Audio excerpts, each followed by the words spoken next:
Assalamualaikum warahmatullahi wabarakatuh. Alhamdulillahil wahidil qahhar al-azizil ghaffar alladzi ja'ala al-laila wan-nahar wa ja'ala asy-syamsa wal-qamar. Wassalatu wassalamu ala nuril anwar wa sirril asrar wa tiryaqil aghyar wa miftahi babil yasar sayyidina Muhammadinil mukhtar wa alihil athhar wa ashabihil akhyar. Subhanaka la ilma lana illa ma 'allamtana innaka antal alimul hakim. Hasbunallahu wa ni'mal wakil wa la hawla wa la quwata illa billahil aliyyil azim. Bapak Ibu jemaah Masjid Agung Karimun yang dimuliakan oleh Allah Subhanahu wa taala. Pertama-tama kembali kita memanjatkan puji dan syukur kehadirat Allah Subhanahu wa taala yang masih memberikan kepada kita kesehatan dan kesempatan untuk dapat berkumpul di majelis yang mulia ini. Salawat dan salam senantiasa kita haturkan kepada junjungan alam Rasulullah Muhammad sallallahu alaihi wasallam dengan mengucapkan sepotong doa penenang jiwa yang berlafazkan Allahumma salli ala sayyidina Muhammad wa ala ali sayyidina Muhammad. Dengan satu harapan mudah-mudahan kita termasuk dari golongan umat beliau yang mendapat syafaatnya baik di dunia maupun di akhirat. Amin ya rabbal alamin. Bapak Ibu jemaah Masjid Agung Karimun yang dimuliakan oleh Allah Subhanahu wa taala. Kembali dulu kita lanjutkan pengajian kita pada malam Senin yang telah lalu. Kita telah mulai membincangkan siapa-siapa sajakah yang termasuk dari kalangan umat Nabi Muhammad yang menjadi musuhnya. 4 daripadanya dah kita sebutkan, yaitu yang pertama Nabi Muhammad sallallahu alaihi wasallam sendiri, orang alim yang mengamalkan ilmunya, para penghafal Al-Quran, dan orang yang azan atau muazzin yang azan setiap waktu tanpa mengharapkan imbalan. Itu dia 4. Yang kelima, golongan yang menjadi musuh iblis dari kalangan umat Nabi Muhammad. Berarti di antara kita yang hadir ini, golongan yang menjadi musuh iblis nomor 5 adalah orang yang sentiasa menyayangi fuqara atau miskin dan anak yatim. Orang yang menyayangi fakir miskin dan anak yatim. Sebab apa? Bapak Ibu, kalau kita tengok kehidupan Nabi, Nabi itu laksana seorang bapa bagi orang-orang fakir dan miskin. Karena hebatnya Rasulullah sallallahu alaihi wasallam bergaul dengan orang fakir dan miskin. Beliau laksana seorang bapak bagi orang miskin. Kita tengok Nabi pun bukan orang kaya. Nabi bukan orang kaya. Tapi yang mengherankan tuan-tuan, saya ada mengambil satu hikmah, sisi pelajaran yang perlu kita ambil, barangkali kita garis bawahi dari kehidupan Rasulullah sallallahu alaihi wasallam. Kalau kita telusuri kehidupan beliau, rumahnya itu tak lebih daripada 3x4. 3x4. Kalau zaman dulu tak ada AC kan, tak ada AC, tak ada kipas.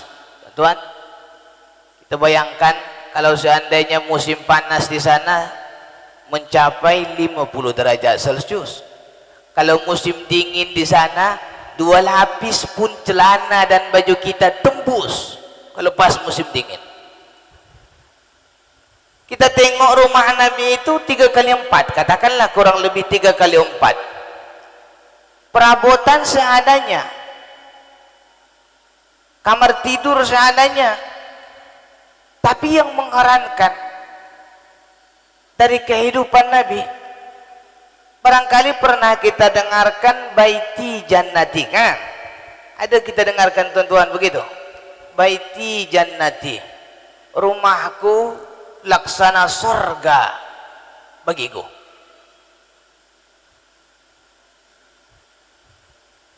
Untuk meneliti kalimat atau hadis Nabi yang singkat ini, baiti jannati, rumahku laksana surga bagiku, kalau kita bandingkan dengan kehidupan kita sekarang, agak-agaknya berbeda tuan-tuan.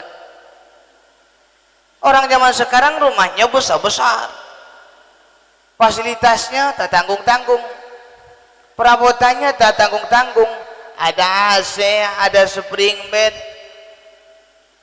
ada kolam renangnya, ada tempat main polinya. Tapi kenapa tak terdengar baiti jannati dari rumah itu? Kenapa Nabi yang rumahnya kecil, perabotannya sederhana, keluar dari rumah itu yang didengarkan oleh seluruh manusia barangkali yang mendengarkan ini, baiti jannati, rumahku laksana surga bagiku. Tuan-tuan, ini menarik kita pelajari. Ternyata Nabi itu untuk membuat satu rumah tangga yang sakinah, mawaddah dan warahmah. Hari ini tuan-tuan kan, kalau ada orang menikah, mudah-mudahan sakinah, mawaddah, warahmah. Itu hanya di atas kertas. Itu hanya di atas kertas. Itu hanya sepintas lalu saja. Kenapa? Rumah tangga yang sakinah, mawaddah, warahmah pada hakikatnya adalah rumah tangganya Rasulullah. Jadi bagi orang yang tahu dan kenal Rasulullah, dia akan mencontoh rumah tangga Rasulullah. Sakinah, mawaddah, warahmah. Oh, tertulis dah di apa namanya? Undangan. Iya, undangan tuan-tuan kan. Mudah-mudahan menjadi keluarga yang sakinah, mawaddah, warahmah. Mari kita telusuri macam mana Nabi boleh katakan baiti jannati. Nabi tak ada harta, tak. Rumah kecil, perabotan sederhana. Apa yang terjadi? Ternyata yang membuat rumah tangga itu menjadi laksana surga, ketenangan di dalam rumah itu tuan-tuan. Saya tengok, saya periksa, saya pikir-pikirkan apa agak-agaknya yang membuat rumah tangga Nabi. Kita ikuti daripada sejarah kehidupan Nabi yang membuat rumah tangganya menjadi sakinah. Katakanlah kalau istilah sekarang, sakinah, mawaddah, warahmah. Ternyata rumah Nabi itu adalah rumah ketenangan, rumah yang penuh dengan ketenangan. Karena ketenangan di atas segalanya. Tuan-tuan, coba kalau pikiran lagi tak tenang, bisa kita kenyang? Tak bisa. Pikiran lagi runyam, tidak tenang, lalu kita makan, agak-agaknya makan itu pun tak enak. Kalau orang sudah tak enak makan, tidur pun tak nyenyak. Tapi ternyata rumah Nabi, kita tengok yang kecil, tak ada kipas, tak ada AC, tapi beliau mengatakan rumahku laksana surga bagiku. Ternyata rumah Nabi itu selalu diisi dengan ibadah tuan-tuan. Ternyata rumah Nabi itu selalu diisi dengan ibadah. Orang hari ini memang betul kata Pak Kuwa itu. Ditanya dulu masalah solat, ditanya dulu, disuruh dulu bersyahadat. Tuan-tuan, kalau pernah menyaksikan orang mau menikah, beratus orang yang tak pandai mengucap syahadat. Coba. Singkat saja, kalau orang dah tak pandai mengucap syahadat, solatnya tak sah. Betul tak? Solat tak sah. Kalau solat tak sah, macam mana ketenangan, sakinah, mawaddah, warahmah bisa datang ke dalam rumah tangga mereka? Takkan bisa. Sebab itu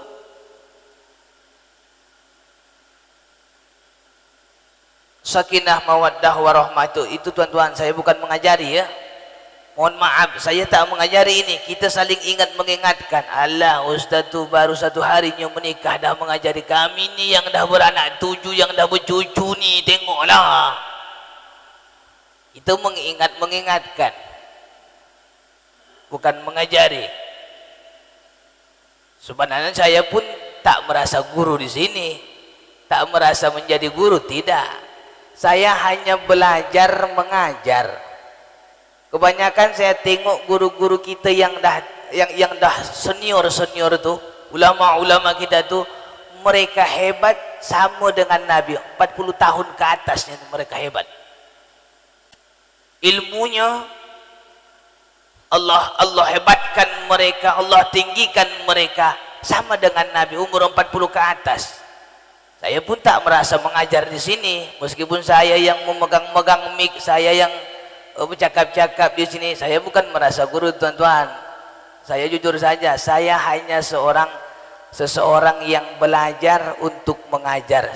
Mana tahu nantinya guru-guru kita itu berpulang ke rahmatullah, dia perintahkan kita mengajar, itu aja. Bukan mengajar saya, hanya belajar mengajar. Baik, kita kembali ke sini. Tuan-tuan yang dimuliakan oleh Allah Subhanahu wa taala. Baik, itu tadi sedikit tentang bagaimana Rasulullah sallallahu alaihi wasallam dari orang yang suka kepada orang fakir dan anak yatim. Beliau orang yang suka kepada fakir dan miskin serta anak yatim, sehingga beliau dalam satu kitab saya tengok disebutkan sebagai Abul Masakin. Bapaknya orang-orang miskin Rasulullah lah. Kenapa? Sebab Nabi itu sangat cinta sekali kepada orang-orang miskin, tuan-tuan ya. Anak yatim pun juga Nabi sangat cinta kepada anak yatim. Kenapa?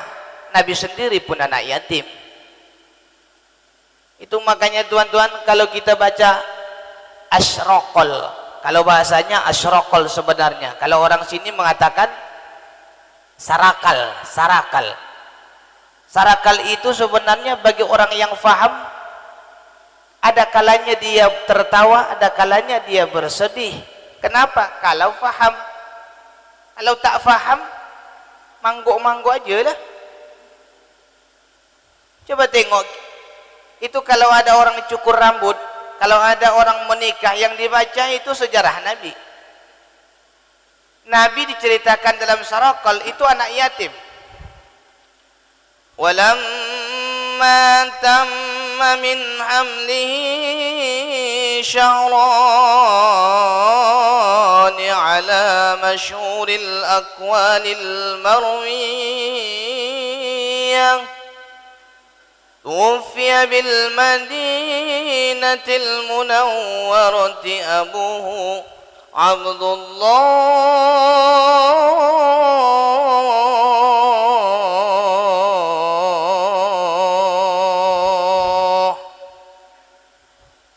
Itu didendangkan oleh Sayyid Ja'far Shadiq.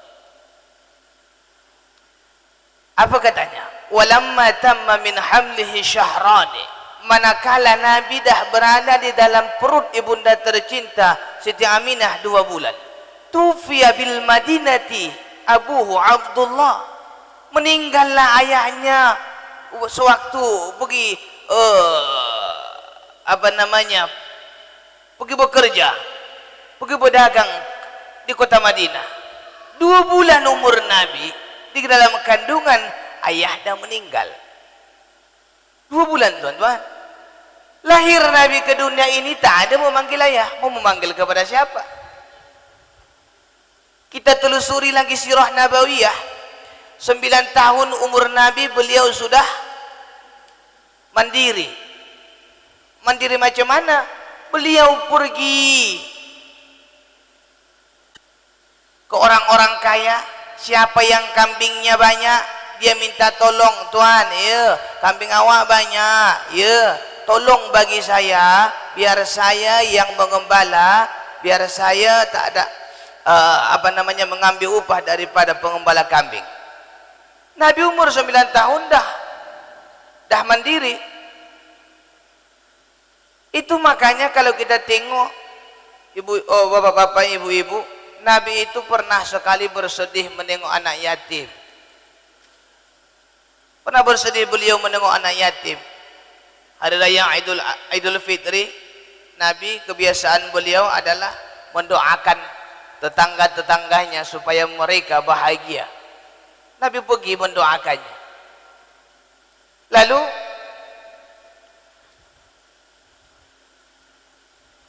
tidak jauh Nabi tengok, perhatikan ada seorang gadis kecil yang belum dewasa, masih kecil lagi, katakan dulu umur 6 tahun 7 tahun.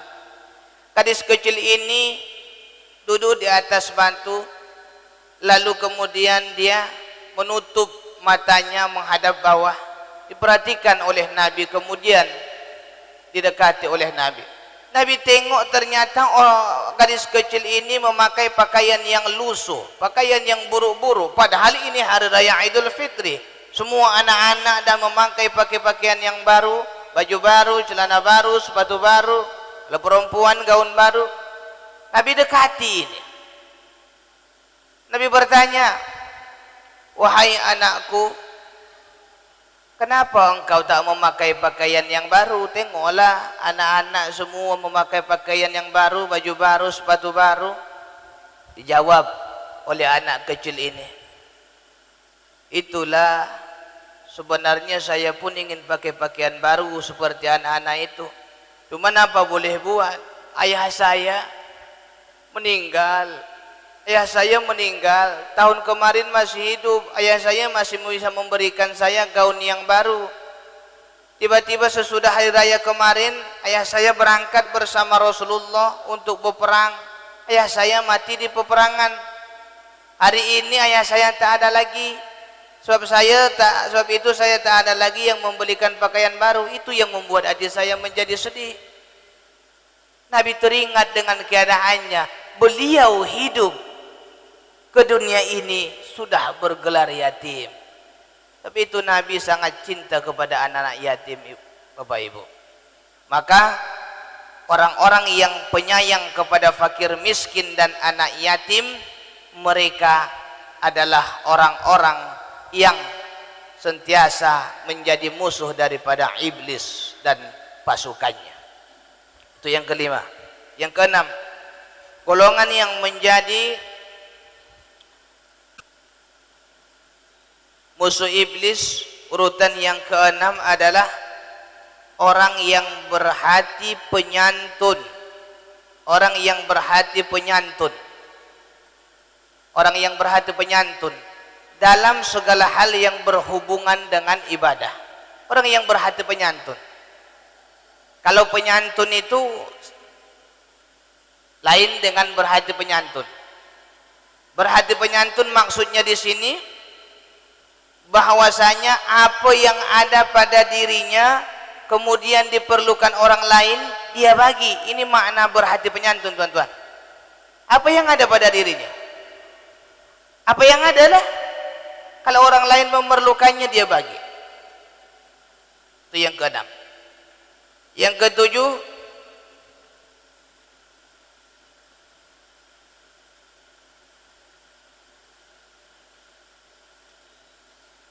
orang yang tawadu'. Musuh iblis itu nomor 7 adalah orang yang tawadu'. Orang yang rendah hati. Di hadis yang lain Rasulullah sallallahu alaihi wasallam mengatakan, saya cinta kepada 3 golongan, uhibbu salasan wa hubbi li salasin asyad. Saya cinta kepada 3 golongan, tapi saya lebih mencintai 3 golongan lagi, kata Nabi. Siapa mereka? Termasuk orang yang tawaduk.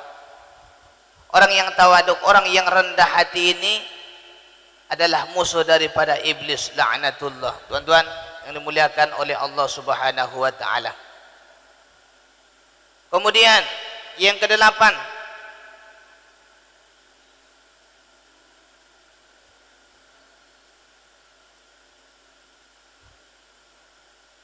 yang menjadi musuh iblis itu adalah asyabun ta'atun fillah. Pemuda-pemuda yang hidupnya penuh dengan ketaatan kepada Allah. Pemuda-pemuda yang hidupnya penuh dengan ketaatan kepada Allah. Berarti pemuda-pemuda yang taat itu juga musuh iblis. Hari ini pemuda-pemuda kita, Bapak Ibu, ya, tengoklah, susah sekali mencari pemuda di masjid. Kalau nak cari pemuda di masjid, kalau mau mencari pemuda jangan cari di masjid, kira-kira begitulah. Cari di mana? Cari tempat-tempat yang agak ramai, tempat-tempat hiburan, itu banyak pemuda. Tapi kalau di masjid, sudahlah. Saya tengok di sebuah surau, biasanya kalau tidak ada pemudanya, yang menguasai surau itu, yang biasa rajin ke surau itu adalah orang-orang tua. Orang-orang tua nih, macam mana lah, azan pun mereka tak enak didengar. Imam pun mereka, macam mana kalau imam orang tua? Ada tua pun, tak pun enak didengar. Kenapa? Tak ada orang muda. Jadi orang-orang muda ini, kalau seandainya bisa, ya perlu kita rekrut seperti yang dibuat oleh beberapa hari kemarin, dibuat ada pelatihan dai-dai muda itu. Jadi pemuda yang taat kepada Allah Ta'ala termasuk daripada musuh iblis. Yang kesembilan, yang menjadi musuh iblis itu adalah orang yang halal makanannya. Orang yang selalu memakan makanan yang halal. Kata Ibnu Abbas radhiyallahu taala anhu, "Innallaha la yaqbalus salata ila akhir." Sesungguhnya Allah tidak akan menerima salat seseorang yang di dalam perutnya terdapat sesuap barang yang haram. Mari kita renungi, mari kita ambil berat kalimat Ibnu Abbas ini. Tuan-tuan, ada kalanya solat kita itu tak diterima gara-gara kita memakan makanan yang halal, memakan makanan yang haram atau tidak halal. Di dalam kitab Mufidul Ulum wa Mubidul Hulum dikatakan, bila kita nak menghantar makanan satu sendok ke mulut itu jangan dulu kita makan. Kenapa? Gunakan dulu akal yang dibagi Allah Ta'ala ini. Satu suap ini ada tak? Ini halal atau tidak? Ini mesti ini. Kenapa? Kalau kita nak mengkaji tentang tasawuf, kita mengkaji tentang akhlak, kalau seandainya ada satu suap yang masuk ke dalam perut kita, padahal itu makanan yang haram, maka tak ada diterima solat kita, tuan-tuan. Oleh sebab itu, ini mesti dijaga. Salah satu di antara yang membuat hati kita ini mati, makna mati, ibarat HP tak ada sinyal. Tuan-tuan, kalau HP kita mati, macam mana pun orang lain memanggil kita atau macam mana pun kita kotak-katik HP kita, kalau HP kita mati tak akan dapat menyambung. Kira-kira begitulah gambaran hati yang mati itu. Saya tengok guru kita ada namanya Muhammad Husni Ginting. Beliau pernah memberikan satu tausiah. Beliau mengatakan salah satu di antara penyebab hati ini mati, pertama karena banyaknya kita memakan makanan yang tidak haram, tidak halal. Banyak makanan yang haram masuk ke dalam perut. Ini hati kita ini mati. Satu. Yang kedua, hati kita ini mati, kadang-kadang penyebabnya itu makanan yang haram itu bukan karena asalnya, tapi cara menyajikannya.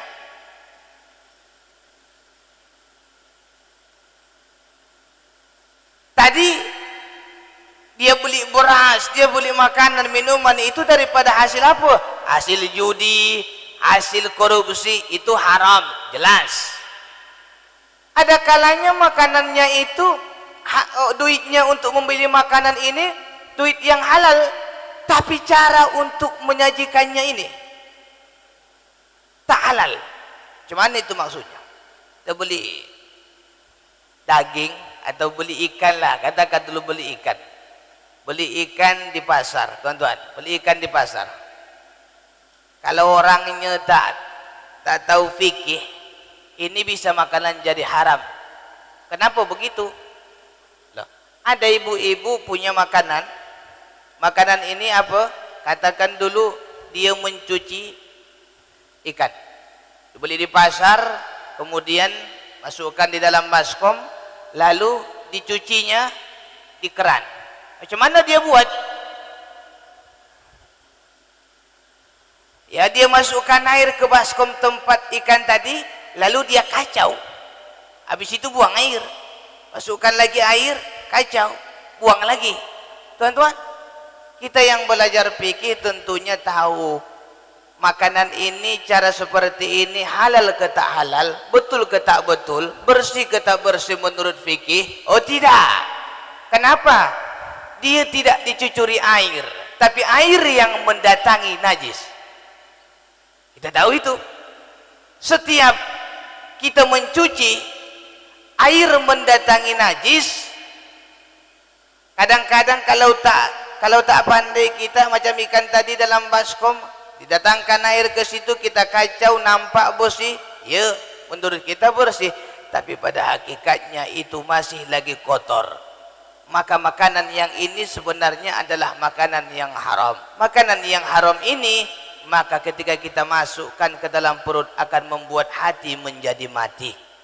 Oleh sebab itu tuan-tuan, ini perlu dijaga. Bagi kita, bagi ibu-ibu yang biasa memasak, jangan salah dalam memasak, jangan salah dalam mencuci ikan atau mencuci makanan. Bisa-bisa makanan yang halal pun bisa jadi haram kalau tak bagus atau tak tahu hukum. Barakallahu lakuma wa baraka alaikuma wa jama'a bainakum.